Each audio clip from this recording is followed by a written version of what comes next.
Good morning. આજે આપણે સ્ટેટિસ્ટિક્સની અંદર નેક્સ્ટ એક્ઝામ્પલની ચર્ચા કરીએ છીએ. એક્ઝામ્પલ એક લીધો છે આપણે કે જેમાં કેલ્ક્યુલેશન કરવાનું છે કે calculate the coefficient of correlation and interpret the results, એટલે કે જે પરિણામ આવશે એ પરિણામની આપણે ચર્ચા પણ કરવાની છે. તો આપણને એક્સ અને વાય બંને આપેલા છે. તો એક્સ અને વાય જ્યારે બંને આપણી પાસે છે ત્યારે પહેલા જોઈ લઈએ કે એનું ટોટલ કેટલું થાય છે અને મધ્યક જોઈ લઈશું. ત્યાર પછી એના આધાર પર આપણે કઈ પદ્ધતિ એક્ઝામ્પલ કરવાનો તે નક્કી કરી લઈએ. તો જે આપણી પાસે એક્સ શું છે, આપણી પાસે ટોટલ થાય છે એ છે 585, 585, અને જે વાયનું જે આપણી પાસે ટોટલ છે એ ટોટલ આપણી પાસે થાય છે 140, એટલે કે 140. અચ્છા, આના આધાર પર જ્યારે આપણે કેલ્ક્યુલેશન કરીશું ત્યારે આપણને જે જવાબ મળશે, એક્સ બારની કેલ્ક્યુલેશન કરી લઈએ. તો એક્સ બારની કેલ્ક્યુલેશનમાં આપણી પાસે 585 ડિવાઇડેડ બાય આપણી પાસે નંબર ઓફ ઓબ્ઝર્વેશન, એટલે કે અવલોકન જે છે આપણી પાસે એ 2, 4, 6, 8 અને 10 છે, એટલે કે 10 અવલોકન લઈશું. તો આપણને જે જવાબ મળશે એ થશે 58.5. બરાબર છે, આપણી પાસે 58.5 આપણી પાસે આનો જવાબ મળશે. જ્યારે વાય બારની કેલ્ક્યુલેશન કરવી હશે ત્યારે વાય બારની કેલ્ક્યુલેશનમાં આપણી પાસે ટોટલ છે આપણી પાસે 140, બરાબર છે, અને એને ડિવાઇડેડ બાય આપણે 10 કરીશું એટલે આપણને જે આન્સર મળશે એ મળશે, આન્સર આવશે 40. બરાબર છે, એટલે એક્સ બાર અને વાય બાર આપણી પાસે બંને મળી ગયા. પણ આપણે જોઈ શકીએ છીએ કે એક્સ બાર આપણી પાસે પોઈન્ટમાં છે 58.5 અને વાય બાર આપણી પાસે 14, એટલે કે ડેફિનેટ આપેલી છે. બરાબર છે, એક ઇન્ટીજર્સ છે અને એક ડેફિનેટ છે. તો આવા સંજોગોની અંદર આપણે એને આધાર પર એક પોઈન્ટમાં છે અને એક પોઈન્ટમાં નથી, એનો મતલબ આપણે જે ફોર્મ્યુલાનો ઉપયોગ કરીશું એ ડીએક્સ ડીવાય વાળી ફોર્મ્યુલાનો ઉપયોગ કરીશું. બરાબર છે, તો આપણે અહીંયા આગળ લખી નાખીએ ડીએક્સ. બરાબર છે, ડીએક્સ ઇઝ ઇક્વલ ટુ તમારે સ્મોલ ડી આવશે, સ્મોલ ડીએક્સ, જેની અંદર આપણે એક્સ માઇનસ આપણે અહીંયા આગળ જે લેવાની છે રકમ તમે જોઈ શકો છો, એક્સ 58.5 છે. બરાબર છે, એટલે આપણે આની અંદર 60 એઝ્યુમ કરી લઈએ છીએ. બરાબર છે, જ્યારે ડી વાય ની આપણે કેલ્ક્યુલેશન કરીશું ત્યારે ડી વાય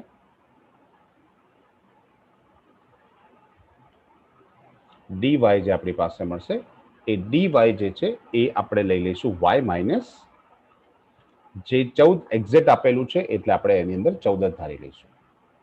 ઓકે, તો આપણી પાસે ડીએક્સ અને ડીએક્સ આપણી પાસે એક્સ માઇનસ 60 અને ડીવાય વાય માઇનસ 14, રાઈટ. એવી જ રીતે આપણે અહીંયા આગળ ડીએક્સ ફાઇન્ડ કરી લઈશું. ડીએક્સ સ્ક્વેર, આપણે ડીએક્સ સ્ક્વેર જોઈશે,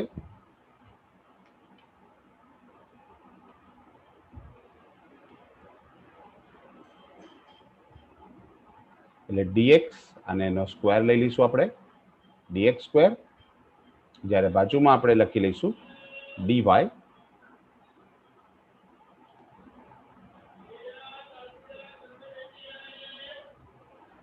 અને એનો સ્ક્વેર કરી લઈશું ડીવાય સ્ક્વેર. અહીંયા પણ આપણે ડીએક્સ સ્ક્વેર કરવાનું છે.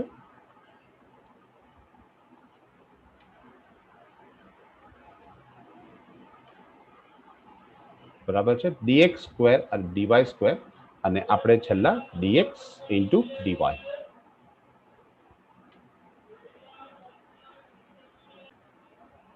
તો આટલું ટેબલ તૈયાર થઈ જાય એટલે આપણે અંદર વેલ્યુઝ મૂકી દઈશું. 50 માંથી આપણે અહીંયા આગળ 60 એટલે કે માઇનસ કરીને રકમ લખીએ છીએ. આપણે આની અંદર અપોન સી પણ લખી શકીએ છીએ કે જ્યારે બધી રકમ એક સમાન નિયમને ફોલો કરતી હોય, એટલે કે એક નિયમ તમે જોઈ શકો છો, એક્સમાં બધી જ સંખ્યા આપણને જોઈ શકો છો કે 5 અથવા 0 વાળી છે. બરાબર છે, તો એને ડિવાઈડ બાય 5 અથવા ડિવાઈડ બાય 10 કરીને કરી શકાય, પણ એ મેથડનો ઉપયોગ આપણે નેક્સ્ટ એક્ઝામ્પલથી કરીશું. આ એક્ઝામ્પલની અંદર આપણે એવું કશું જ નથી લેતા અને સામાન્ય રીતે જે દાખલો ગણાતો હોય એવી રીતે આપણે ગણીએ છીએ. તો આપણી પાસે 50 આપેલું છે, એટલે 50 માઇનસ 60 એટલે આપણને આન્સર મળશે -10. ત્યાર પછી 55 આપેલું છે એટલે -5, 55 એટલે -5, 60 આપેલું છે એટલે 0, 65 આપ્યું છે એટલે આન્સર આવશે 5, 65 એટલે આન્સર આવશે 5, 60 એનો મતલબ આવશે 0, 60 માઇનસ 60 એટલે ફરી પાછું 0, 50 માઇનસ 60 એટલે -10 બરાબર છે અને 65 આપેલું છે એટલે 65 માઇનસ 60 એટલે 5. તો આપણી પાસે આ બધી જ રકમ થઈ ગઈ. હવે આનું જરા તમે ટોટલ મારી શકો છો. તો ટોટલ મારી દો તો તમને ખબર પડી જાય કે કેટલું આવશે આનું ટોટલ.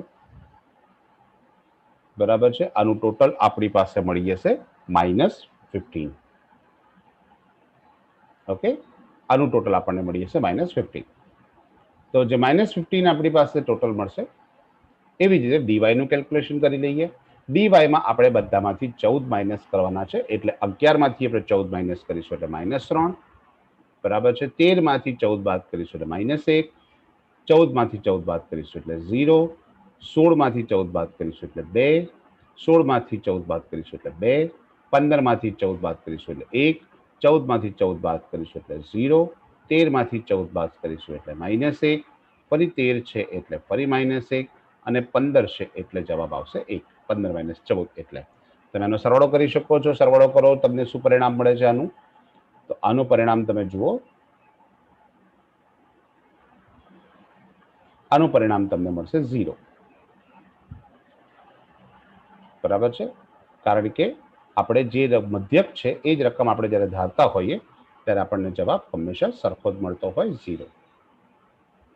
ઓલવેઝ યાદ રાખવાનું, x માઇનસ x બાર કરીશું તો એનો મતલબ 0 જ આવશે. y માઇનસ y બાર કરીશું તો એનો મતલબ 0 જ આવશે. હવે સ્ક્વેર કરવાનો છે તો આપણી પાસે બધાનો વર્ગ કરવાનો છે. x નો વર્ગ એટલે dx આપણી પાસે પહેલું 10 છે, -10 -10 નો વર્ગ થાય 100. 5 નો વર્ગ થાય 25. 5 નો વર્ગ થાય એટલે 25. 0 નો વર્ગ તો 0 જ થાય. 5 નો વર્ગ એટલે 25.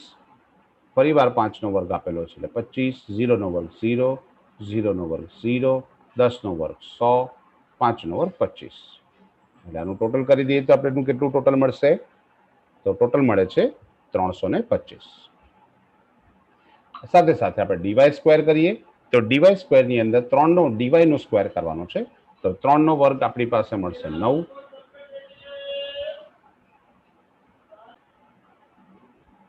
1 નો વર્ગ આપણી પાસે થાય 1.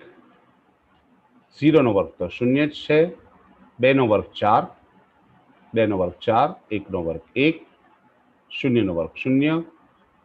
1 નો વર્ગ 1. 1 નો વર્ગ 1. 1 નો વર્ગ 1. એટલે dy નો આપણને સ્ક્વેર જે મળશે એનું ટોટલ કરીશું તો મોડે પણ ગણતરી કરી શકાય એટલું છે. તો એનો આન્સર મળે છે આપણી પાસે 22. હવે dx dy ની અંદર dx અને dy બંનેનો ગુણાકાર થશે એટલે -10 ગુણ્યા -3 એટલે જવાબ આવશે +30. બરાબર છે, 5 ગુણ્યા 1 -5 ગુણ્યા -1 એટલે જવાબ આવશે 5. -5 ગુણ્યા 0 એટલે આન્સર આવશે 0. 0 ગુણ્યા 2 એટલે આન્સર આવશે 0. 5 ગુણ્યા 2 એટલે આપણી પાસે જવાબ આવશે 10. 5 એકા 5. 0 ગુણ્યા 0 0. 0 ગુણ્યા -1 0. 10 એકા 10. બરાબર છે, 5 ગુણ્યા 1 એટલે 5 અને 15 ગુણ્યા 0 એટલે 0. બરાબર છે, સોરી છેલ્લું તો આપણી પાસે ટોટલ છે એટલે આપણી પાસે જે ટોટલ આવશે dx dy નું ટોટલ આપણે કરીશું તો આપણી પાસે ટોટલ આવશે 65. Sorry 65 not 75. ઓકે, આટલી તૈયારી થઈ ગઈ આપણી પાસે એટલે હવે ફોર્મ્યુલા એપ્લાય કરવાની રહેશે. તો ફોર્મ્યુલા લખી લઈએ આપણે. ફોર્મ્યુલા આપણે લખી લીધી r is equal to l into sigma dx dy minus sigma dx dy અને આપણે આખી ફોર્મ્યુલા લખી લીધી. હવે આ ફોર્મ્યુલાની અંદર કિંમતો મૂકી દઈએ. ફોર્મ્યુલામાં વેલ્યુ મૂકવા માટે આપણી પાસે અહીંયા આગળ એક ફોર્મેટ જ ફરીવાર લખી લીધી છે એટલે એ ફોર્મેટની અંદર આપણે બધી જ કિંમતો ફરીવાર મૂકી દઈશું. તો પહેલો આપણી પાસે n છે તો એક્ઝામ્પલમાં આપણને 10 અવલોકન આપેલા છે એટલે 10 અવલોકન લખી લીધું. બરાબર છે, પછી dx dy sigma dx dy ત્યાં એની જગ્યા પર આપણે dx dy નું ટોટલ મૂકી દઈશું 65. બરાબર છે, ત્યાર પછી સિગ્મા dx તો સિગ્મા dx આપણી પાસે મળે છે -15 અને સિગ્મા dy જેની કિંમત આપણી પાસે છે 0. બરાબર છે, એવી જ રીતે નીચે વર્ગમૂળની અંદર આપણે ફોર્મ્યુલા લખી લઈએ.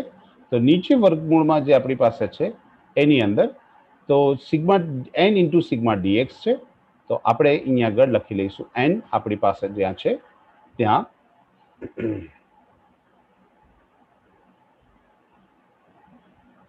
n into sigma dx square છે. તો n આપણી પાસે છે 10 અને એના બ્રેકેટમાં આપણે લખી લઈશું dx સ્ક્વેરની રકમ જે આપણી પાસે છે 325.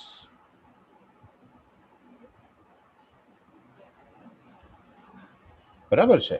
જ્યારે બાજુમાં તમને સિગ્મા dx આપેલું છે હોલ સ્ક્વેર, તો ત્યાં માત્ર dx ની વેલ્યુ લખવાની જે આપણી પાસે છે -15. બરાબર. એ જ વસ્તુ આપણે ડીવાય સ્ક્વેર એટલે કે બાજુમાં આપણે કરી દઈશું ફોર્મ્યુલાની અંદર.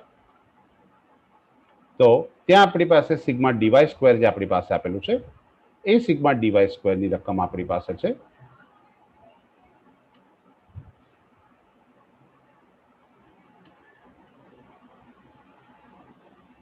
n into sigma d y square. તો n આપણી પાસે છે 10 અને બ્રેકેટમાં ડીવાય ની વેલ્યુ ડીવાય સ્ક્વેર આપણી પાસે છે 22. બરાબર. બ્રેકેટ કમ્પ્લીટ કરી દઈએ. ડીવાય સ્ક્વેર અને આ બાજુ જે આપણી પાસે ડીવાય ની વેલ્યુ આપી છે ત્યાં ડીવાય ની વેલ્યુ આપણે લખી લઈશું 0 અને 0 નો સ્ક્વેર. બરાબર છે. તો આપણે બધાની કિંમત આપણી ફોર્મેટ પ્રમાણે મૂકી દીધી. તો ફોર્મેટ પ્રમાણે 10 ઇન્ટુ 65 ત્યાં તમે બ્રેકેટ કરો હોય તો બ્રેકેટ કરી શકો છો કે ત્યાં બ્રેકેટમાં 65 લખી લઈએ, અધરવાઇઝ તમે ડાયરેક્ટ પણ લખી શકો છો. અચ્છા, આ ફોર્મેટ આપણી પાસે તૈયાર થઈ ગઈ. એટલે આના આધાર પર આપણે નેક્સ્ટ સ્ટેપ મૂકી દઈશું. તો નેક્સ્ટ સ્ટેપની અંદર આપણે એનું સાદુરૂપ આપી દેવાનું છે. તો એના સાદુરૂપ માટે આપણે ફરીવાર એક વખત ઇક્વેશન જ લઈ લઈએ છીએ. બરાબર છે. ઇક્વેશન લઈ લઈએ એટલે એ ઇક્વેશનમાં જ આપણે કિંમત મૂકી દઈશું. આપણી પાસે ઉપરનો જવાબ આપણી પાસે છે કે n ઇન્ટુ dx dy ની વેલ્યુ આપણને મળી ગઈ 10 ગુણ્યા 60 એટલે કે 65 એટલે કે 650. બરાબર છે. અને dx અને dy નો ગુણાકાર આપણે જો કરી લઈએ તો dx અને dy નો ગુણાકાર આપણી પાસે થઈ જશે 0, કેમ કે -15 ગુણ્યા 0 આપણી પાસે 0 થાય છે. ઓકે. નીચે જ્યારે આપણે સૂત્રની અંદર કિંમત મૂકી દઈશું તો નીચેના સૂત્રની અંદર આપણે dx સ્ક્વેરની કિંમતનો અહીંયા ગુણાકાર કરી દઈએ તો એ આપણી પાસે છે બળી જાય છે 325 ગુણ્યા 10 એટલે 3250. બરાબર છે. 3250 અને dx હોલ સ્ક્વેર જે આપણી પાસે છે એ 15 નો વર્ગ આપણી પાસે મળી જશે 225. એટલે એ આપણે રકમ લખી નાખીશું 225. બરાબર. બીજા વર્ગમૂળની અંદર પણ આપણે એવી રીતે લખી નાખીએ કે સિગ્મા ડીવાય સ્ક્વેર આપણી પાસે છે તો ત્યાં આગળ આપણી પાસે 22 ગુણ્યા 10 એટલે 220 થશે અને બાજુમાં ડીવાય સ્ક્વેરની વેલ્યુ આપણે મૂકી દઈએ તો ત્યાં આગળ આપણી પાસે ડીવાય સ્ક્વેરની કિંમત 0 સ્ક્વેર એટલે 0 થઈ જશે. બરાબર છે. તો આપણી પાસે કંઈક આવું મૂલ્ય થશે એનું. નેક્સ્ટ સ્ટેપની અંદર આપણે કિંમત મૂકીએ તો એનું સાદુરૂપ આપણે આપી દઈશું. તો આપણને ઇક્વેશનની અંદર જ આપણે ફોર્મેટમાં મૂકી દઈએ છીએ. તો ઇક્વેશન ફોર્મેટની અંદર જ નેક્સ્ટ સ્ટેપ આપણને મળી જશે. અંશમાં આપણી પાસે જે સંપૂર્ણ માહિતી છે 650 માંથી 0 બાદ કરી દઈશું એટલે આપણને આન્સર મળી જશે 650. બરાબર છે. નીચે અહીંયા 3250 માંથી 225 બાદ કરી દઈશું એટલે એ આપણી રકમ મળી જશે 3250 માંથી આપણે 3250 માંથી 225 બાદ કરી દઈશું એટલે 3025 વર્ગમૂળની અંદર ને બીજા વર્ગમૂળની અંદર આપણે જે વેલ્યુ મળી જશે 220 માંથી 0 બાદ કરી દઈશું એટલે આપણને આન્સર મળશે 220. બે સંખ્યા આપણી પાસે થઈ જશે. આની સાદુરૂપ આપણે જ્યારે આપી દઈશું તે વખતે આપણને સાદુરૂપની અંદર 650 આપણે અંશમાં લખી લઈએ છીએ અને 650 માં ભાગ્યા એના છેદની અંદર આપણે બંનેનું વર્ગમૂળ કાઢી નાખીશું, ગુણાકાર કરી દઈશું 3025 ગુણ્યા 220. બંનેનો ગુણાકાર કરી અને ભાગ્યા આપણે એનું વર્ગમૂળ લખી નાખીશું તો વર્ગમૂળની કિંમત આપણને મળશે 815.78. બરાબર છે. અને એનું સાદુરૂપ આપણે આપી દઈએ તો એનો આપણને આન્સર મળશે 0.80. તો આ રીતે આપણને એનો જવાબ મળી જશે. હવે પ્રશ્નની અંદર બીજું એક પોઈન્ટ કીધું હતું એને ઇન્ટરપ્રિટેટ કરો. ઇન્ટરપ્રિટેટ એટલે એની સમજણ ઊભી કરવાની છે. ઇન્ટરપ્રિટેટ એટલે કે એની સમજણ ઊભી કરવા માટે તમારો જે જવાબ છે કોની નજીક છે. સામાન્ય રીતે સહસંબંધનો જે સંબંધ છે એ પ્રમાણે -1 થી +1 ની વચ્ચે આન્સર આવતો હોય છે. તો અહીંયા જે તમને આન્સર આવ્યો છે એ +1 ની નજીક છે. બરાબર છે. તો એનો મતલબ કે x અને y વચ્ચેના જે સંબંધ છે એ ગાઢ સંબંધ છે, દેટ ઇઝ પરફેક્ટલી કોરિલેટેડ. તો આપણે બ્રેકેટમાં લખી શકાય કે આન્સરમાં કે it's near to 1, near to +1, અને નિયર ટુ +1 છે એટલે there is a close relationship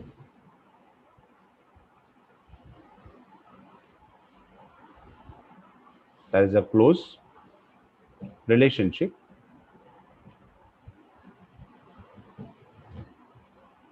between x and y. બરાબર, આ રીતે આપણે એના માટે કરી શકીએ. તો આ રીતે આપણે એનો નિયમ બનાવી શકીએ છીએ.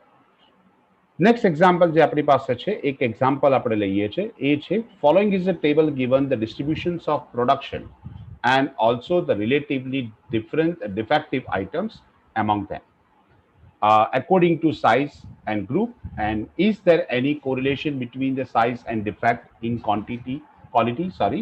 આપણને પ્રશ્ન પૂછ્યો છે કે આ બંને વચ્ચે કોઈ કોરિલેશન છે? તો અહીંયા એજ ગ્રુપ આપેલું છે, સાથે સાથે નંબર ઓફ પીપલ અને નંબર ઓફ પ્લેયર્સ આપેલા છે.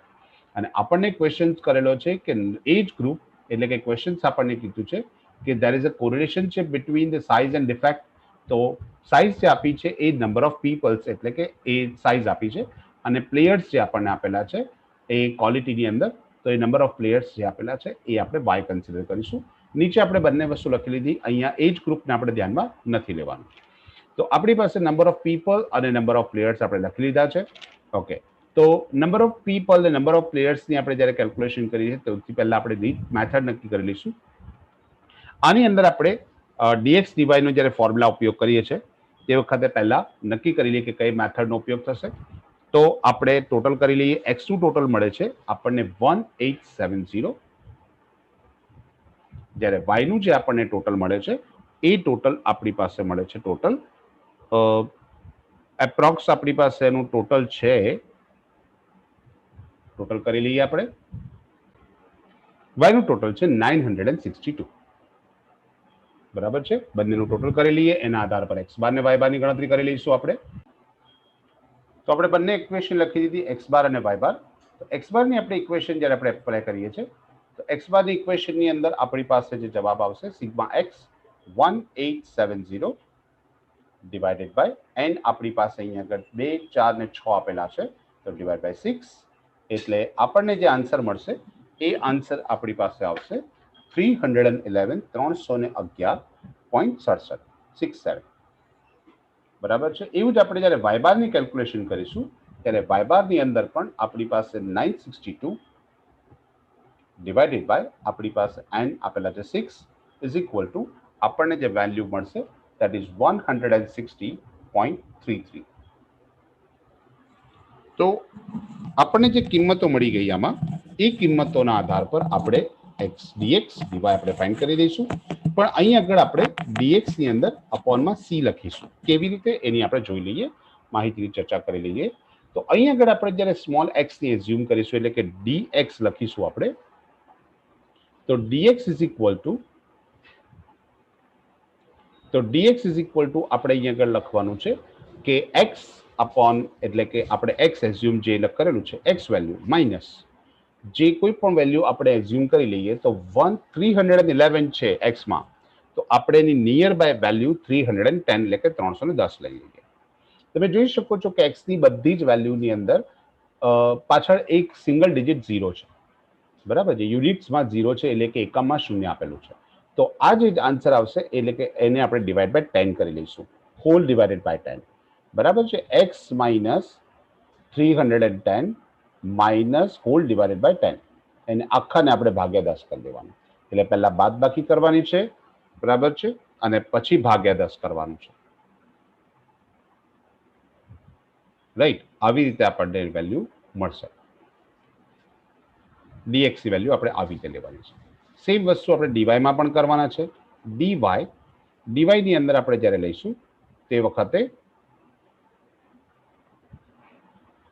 તો ડીવાય ની વેલ્યુની અંદર આપણે અહીંયા આગળ લખી નાખીશું બ્રેકેટમાં y માઇનસ y ની અંદર પણ આપણે જે રકમ છે તે 160.33 છે, એટલે આપણે 160 રકમ ધારી લઈએ છીએ. 160 અને આખાને ભાગ્યા આપણે કેટલા કરી દેવા છે 10. એમાં પણ ખાલી બીજું અવલોકન 162 છે, એ સિવાય બાકી બધાની અંદર કોઈ પ્રોબ્લેમ નહીં થાય. તો એક વસ્તુ છે આપણને જે પોઈન્ટમાં મળશે, બાકી કોઈ પ્રોબ્લેમ નથી. તો અહીંયા આગળ આપણે બાદબાકી કરવાની પહેલા એટલે કે બતાવું આપણે તમને. તો પહેલા છે પહેલું અવલોકન આપણને આપેલું છે, ફર્સ્ટ ઓબ્ઝર્વેશન છે 200 એક્સમાં. તો 200 માઇનસ 310 એટલે કે 200 માંથી આપણે 310 બાદ કરીશું એટલે માઇનસ 110 મળશે. અને માઇનસ 110 ભાગ્યા 10 કરીશું એટલે આપણને જવાબ મળશે માઇનસ 11. સેમ વસ્તુ બીજામાં પણ જોઈ લઈએ. 270 માંથી 310 બાદ કરશો એટલે આવશે 40 અને 40 ભાગ્યા 10 કરશો એટલે જવાબ મળશે 4. એટલે અવલોકન ડીએક્સ અને ડીવાય આપણી પાસે થોડા નાના થઈ જશે એટલા માટે. 340 માંથી 310 બાદ કરીશું એટલે જવાબ મળશે 30. 30 ભાગ્યા 10 એટલે આપણને જવાબ મળશે 3. એવું 360 માંથી 310 બાદ કરીશું એટલે આપણને જવાબ મળશે 50 ને 50 ભાગ્યા 10 કરીશું એટલે જવાબ મળશે 5. એવી જ રીતે 400 માંથી બાદ કરીશું એટલે 9 જવાબ મળશે. 90 ભાગ્યા 10 300 છે એટલે -10 ભાગ્યા 10 એટલે -1. આનું આપણે ટોટલ કરી લઈશું, બરાબર છે. તો ટોટલ આપણને મળશે 9. એવી જ રીતે ડીવાયમાં પણ આપણે કરી લઈએ. ડીવાય માટે પણ આપણે 160 એટલે 150 માઇનસ 160 એટલે -10 -10 ડિવાઇડેડ બાય 10 એટલે આન્સર મળશે આપણને -1. એવી જ રીતે સેકન્ડની અંદર આપણને મળશે 0.2. 162 માઇનસ 160 એટલે આન્સર આવશે 2 અને 2 ડિવાઇડેડ બાય 10 એટલે આન્સર મળશે 0.2. બરાબર છે. 170 માઇનસ 60 એટલે 10 આવશે અને 10 ડિવાઇડ બાય 10 એટલે આન્સર આવશે 1. 180 એટલે 20 ડિવાઇડ બાય 10 એટલે આવશે આન્સર 2. 180 એટલે ફરીવાર આન્સર 2 આવશે. સોરી, ફરીવાર આપણે આન્સર લઈશું અને 120 માઇનસ 16 એટલે -40 અને -40 ડિવાઇડ બાય 20 એટલે -4.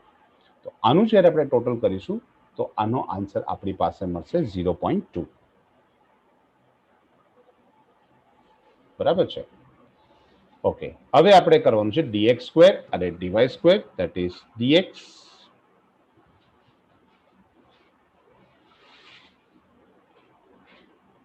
બરાબર છે. dx સ્ક્વેર કરવાનું છે, dx સ્ક્વેર અને બાજુમાં આપણે ગણતરી કરવાની છે dy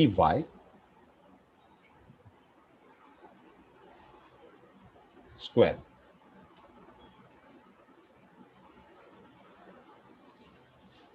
capital D small D જ આવશે અને અહીંયા આગળ આપણી પાસે dx dy બંનેનો ગુણાકાર કરી દઈશું.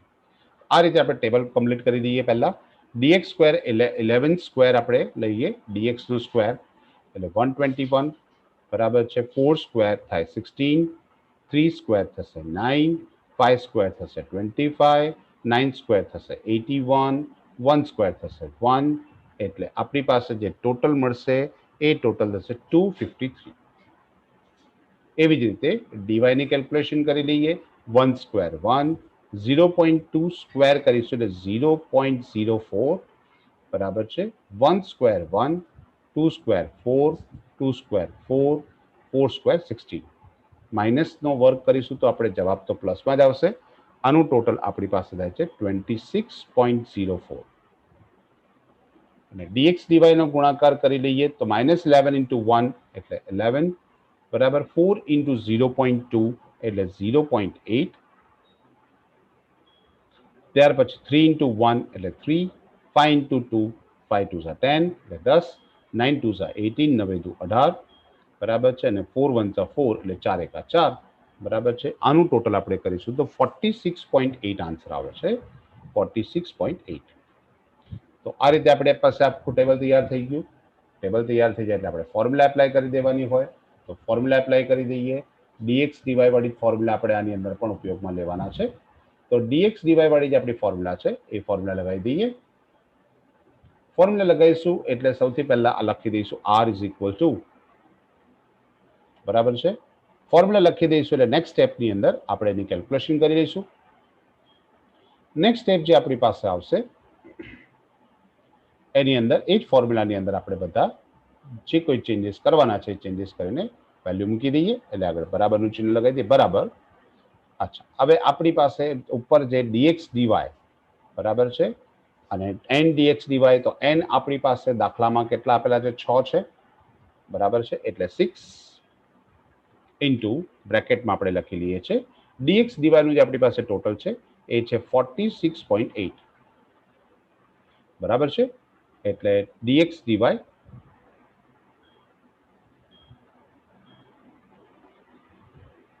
ઇન્ટુ લખી નાખ્યું આપણે, સોરી બાય મિસ્ટેક. dx ની વેલ્યુ કરીએ તો બાજુમાં આપણી પાસે dx ની કિંમત આપણને આપી છે 9 અને dy ની કિંમત આપણને આપી છે 0.2. બરાબર છે. નીચે આપણે લખી નાખીએ dx સ્ક્વેર, તો dx square n into dx square, તો આપણી પાસે જે n છે, આપણી પાસે n છે 6 અને બ્રેકેટમાં લખી લઈએ dx સ્ક્વેર ની અમાઉન્ટ, તો dx સ્ક્વેર છે 253. બરાબર છે. બાજુમાં dx ઇન્ટુ સિગ્મા dx, તો dx આપણી પાસે છે 9, રાઈટ. એની બાજુમાં dy સ્ક્વેર ની વાત કરીએ તો dy સ્ક્વેર આપણી પાસે છે 26.04, તો n લખી લઈએ, n 6 અને કૌંસમાં આપણે લખી દઈશું 26.04. બરાબર છે. અને dy તો સિગ્મા dy આપણી પાસે હતું 0.2, તો 0.2. બરાબર છે. આ થઈ ગયા આપણા આખું ફોર્મેટ પ્રમાણે આપણે ગોઠવી દઈએ. તો ત્યાર પછી ફરીવાર આપણે જોઈએ અને સાદુરૂપ આપી દઈશું. સાદુરૂપ આપવા માટે ફરીવાર ફોર્મેટની અંદર જ વેલ્યુ આપણે મૂકી દઈએ છીએ.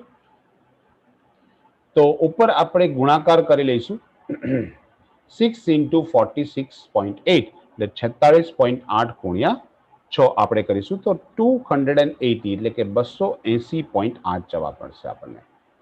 બરાબર છે. અને dx dy ની વાત કરીશું એટલે 9 ગુણ્યા 0.2 કરી દઈશું, એટલે આપણને જવાબ મળશે 9 દુ 18 એટલે કે 1.8. એક પણ ચિહ્ન માઇનસ નથી એટલે અહીંયા આગળ માઇનસ ટુ માઇનસ જ રહેશે. નીચે dx સ્ક્વેર નો ગુણાકાર કરી લઈએ તો નીચે આપણી પાસે dx સ્ક્વેર એટલે 6 ઇન્ટુ 253, કેલ્ક્યુલેટર પર તમે ગુણાકાર કરી શકો છો.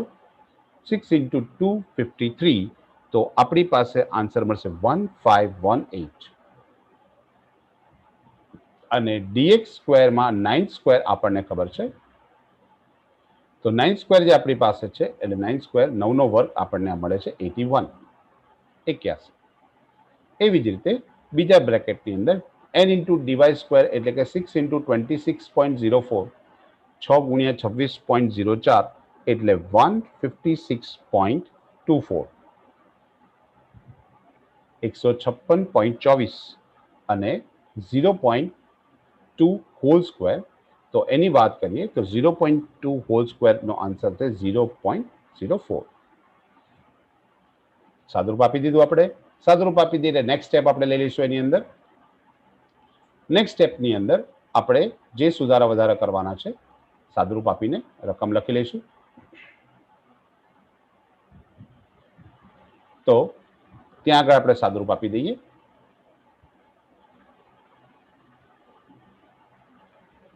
તો આની અંદર જે આપણે સાદુરૂપ આપીશું, અંશની અંદર આપણે જે ફેરફાર કરવાના છે 280.8 માંથી આપણે 1.8 આપણે બાદ કરી દેવાના છે. અચ્છા, તો આપણી પાસે અંશની અંદર 280.8 માંથી 1.8 કેલ્ક્યુલેટર પર જરા માઇનસ કરી લો તો આપણને કેટલો જવાબ મળે છે? તો આન્સર મળશે 279. ઓકે. નીચે આપણે 1518 માંથી 81 આપણે બાદ કરી દઈશું. 1518 માંથી આપણે 81 બાદ કરી દઈએ એટલે આપણને જવાબ મળશે 1437, 1437.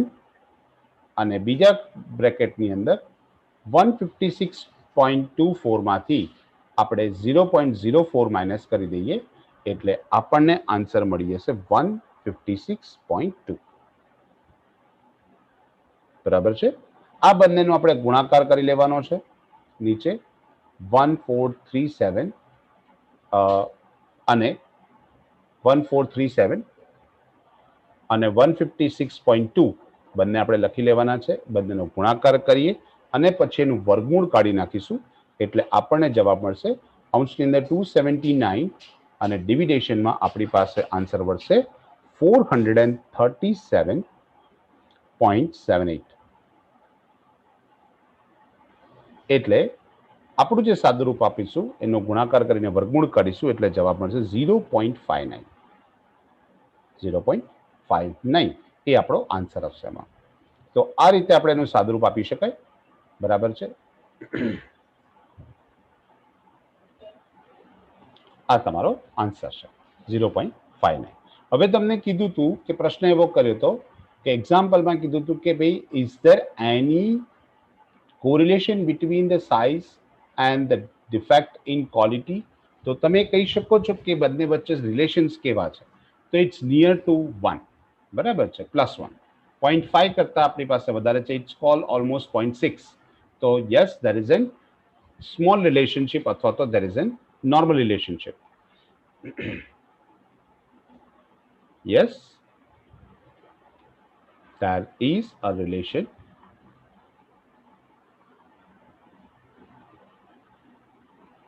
between